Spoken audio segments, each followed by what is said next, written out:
یاد رکھیے، جو شخص اس قرآن سے محبت کرتا ہے وہ اس کو پڑھتا بھی ہے، اس کو سنتا بھی ہے،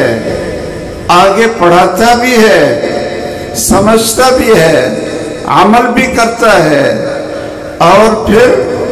اس طرح محبت سے پڑھتا ہے ایک ایک رکعت میں پورے قرآن کی تلاوت کرنے والے سیدنا عثمان غنی رضی اللہ تعالیٰ عنہ، انہوں نے یہ حدیث بیان جو آپ سنتے ہیں علماء سے، اور محترم قاری صاحب نے بھی آپ کو وہ حدیث سنائی، صحیح بخاری کی حدیث ہے، بیان کرنے والے عثمان غنی ہیں، عن عثمان ابن عفان، قاری صاحب آئے کہ نہیں ہے؟ عن عثمان ابن عفان رضی اللہ تعالی عنہ قال سمعت رسول اللہ صلی اللہ علیہ وسلم یقول خیرکم من تعلم القرآن وعلمہ، تم میں سب سے بہترین وہ شخص ہے کہ جس نے قرآن کو سیکھا اور پھر اس کو آگے سکھایا۔ جب سے رسول اللہ صلی اللہ علیہ وسلم سے یہ حدیث سنی تو سیدنا عثمان رضی اللہ تعالیٰ عنہ قرآن کو حفظ کرتے ہیں، پورا قرآن یاد ہے، قرآن کے بہترین قاری ہیں، اور پھر وہ کاتب بھی ہیں، اور پھر جب بیت اللہ میں آتے ہیں عمرے کے لیے یا حج کرنے کے لیے تو حتیم میں کھڑے ہو کر ایک رکعت وتر پڑھتے ہیں، عشاء کے بعد شروع کرتے ہیں،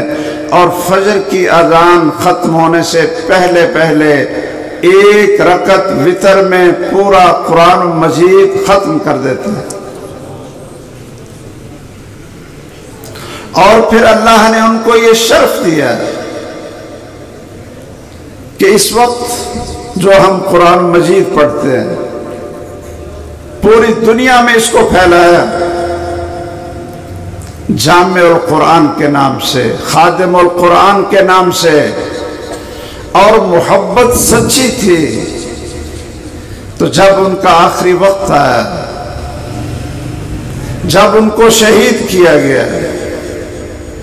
تو کیا تھا ان کے سامنے؟ کیا کھلا تھا؟ قرآن کھلا تھا۔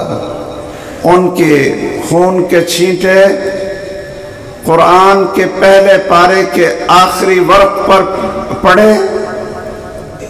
فَسَيَكْفِيكَهُمُ اللَّهُ وَهُوَ السَّمِيعُ الْعَلِيمُ۔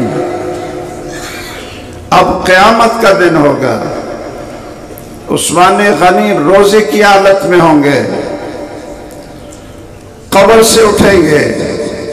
اور اللہ کی عدالت میں پیش ہوں گے تو سامنے قرآن مجید کھول کر پڑھ رہے ہوں گے۔ اس حالت میں اللہ کے سامنے پیش ہوں گے۔